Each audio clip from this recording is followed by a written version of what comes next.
Une route de l'esclave bien structurée, cela se trouve à Ouida, signe manifeste d'une ancienne plaque tournante de l'esclavage. Restaurée en 1992 à l'occasion du Festival international des arts et cultes vaudounes dénommé Ouida 92, elle était empruntée par les esclaves avant leur embarquement. 6 étapes la composent, dont la première est la place aux enchères.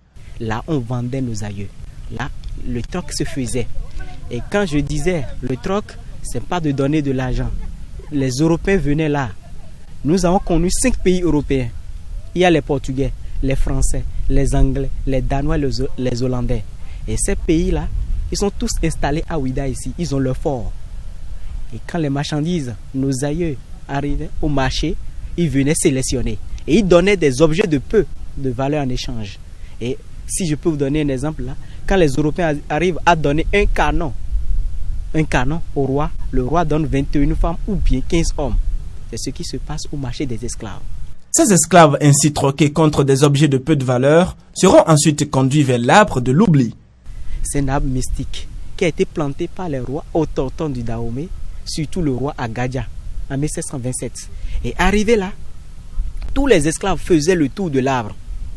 Et l'objectif de l'arbre, c'est pour pouvoir les rendre amnésiques, faibles. Donc les hommes faisaient 9 fois le tour, les femmes 7 fois. L'homme tourne dans le sens de l'évogie, c'est-à-dire de la droite vers la gauche. La femme dans le sens de destrogie, de la gauche vers la droite. Parce que l'homme est basé sur le canal droit, la femme canal gauche. Et quand ils arrivent à faire le tour de l'arbre, ils devraient oublier leurs enfants, leur maison, en bref leur repère géographique. Après avoir oublié enfants et parents et désormais sans repère géographique, ils sont gardés dans une case noire, Zomaï, où certains perdaient la vie. Zo, c'est le feu. Maï, là où la lumière, le feu ne pénètre point. Cette case a été créée après des expériences de voyage. Ça veut dire quoi? Pour amener nos aïeux d'ici pour l'Amérique, ils font au moins 12 semaines. Ça veut dire 3 mois de voyage pour aller en Amérique. Mais les premières expériences ont montré quand ils voulaient amener 100, c'est à peine 30 qui arrivent à la destination. Alors là, c'est une perte pour les acheteurs. Qu'est-ce qu'on peut faire maintenant? C'est de là, les Européens ont eu l'idée de créer la case noire, qu'on appelle la case de Zomaï, où on gardait nos aïeux pendant 2 semaines. Et pendant ces 2 semaines, c'est pour pouvoir les tester. Et ils sont en contact permanent avec l'obscurité. Et le pire encore, tous leurs besoins intimes se faisaient dans la case. Uriner, chier, là, c'est sur place. Et on les donne à manger 1 fois tous les 2 jours. Ceux qui ne réussissaient pas l'épreuve de Zomaï et qui y rendaient l'âme, et même ceux agonisants, étaient enterrés dans une fosse commune. La fosse est réservée pour les esclaves malades, fatigués, les morts, ceux qu'on a qualifiés des agonisants.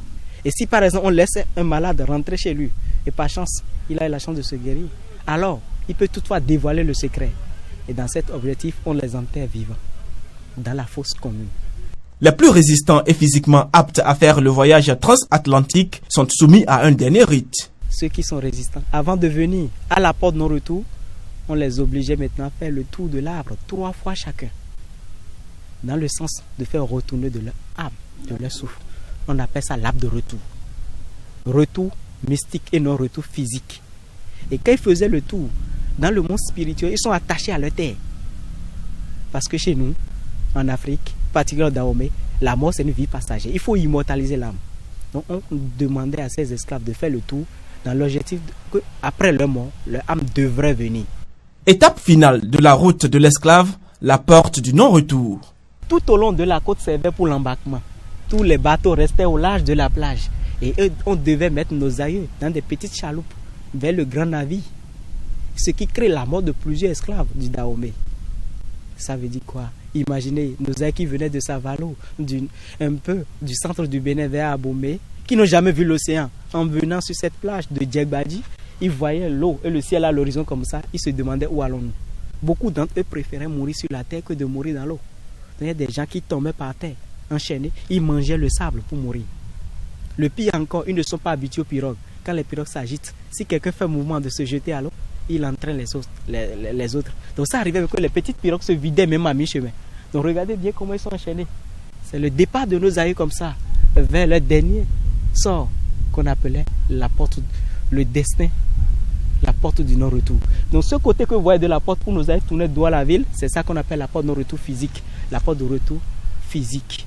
De nombreux esclaves partaient ainsi vers des destinations inconnues, certains pour y être employés aux travaux domestiques et à la vente de volailles, d'autres pour tout simplement travailler dans les champs de coton, de riz ou encore de canne à sucre avec la constante menace du fouet.